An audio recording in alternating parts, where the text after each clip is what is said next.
Once upon a time, a beautiful princess was born.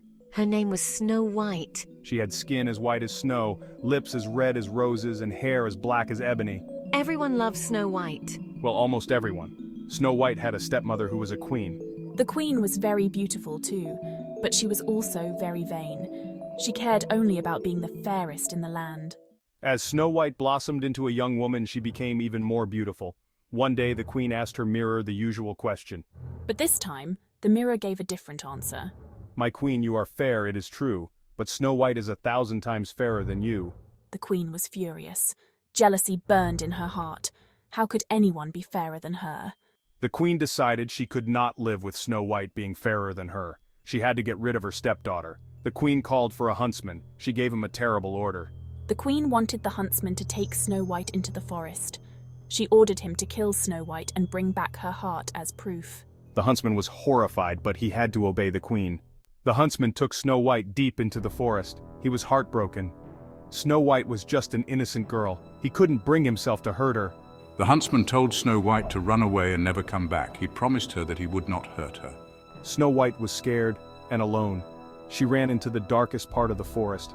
Snow White ran until she couldn't run anymore. She collapsed by a tree, exhausted and terrified. She didn't know where she was or where to go, but she knew she couldn't go back to the castle. As night fell, Snow White stumbled upon a cozy little cottage. Peeking inside, she saw a table set for 7. She was so hungry and tired that she went inside. She ate a little from each plate and fell asleep on one of the tiny beds. The cottage belonged to 7 dwarfs. They worked in a nearby mine. When they came home, they were surprised to find Snow White asleep in their home. "Who is this sleeping in our bed?" Snow White woke up and was frightened by the dwarfs at first, but they were kind to her. They listened to her story and promised to keep her safe from the queen. Thank you so much. I promise to cook and clean for you in return. Meanwhile, the queen found out from the mirror that Snow White was still alive. The huntsman had brought her a wild boar's heart, not Snow White's. The queen was enraged. How dare she still live? I must put an end to her once and for all. The queen disguised herself as an old peddler woman. She went to the dwarf's cottage to trick Snow White. First, she offered Snow White a beautiful lace to string through her corset. As Snow White admired it, the queen pulled it tight, hoping to suffocate her. Luckily, the dwarfs returned just in time to save Snow White. Oh, thank you. I didn't know she was the queen in disguise. The queen didn't give up. She disguised herself again, this time as a different peddler woman. She offered Snow White a poisoned apple. One bite, and Snow White would fall into a deep sleep, a sleep from which she would never awaken. Here, my dear, have a taste of this delicious apple. Snow White took a bite and instantly collapsed. The dwarfs returned to find Snow White on the ground, seemingly lifeless. They were heartbroken. "We can't bear to bury her in the cold ground." So they placed her in a glass coffin and put it on display in the forest. Animals of the forest came to mourn Snow White.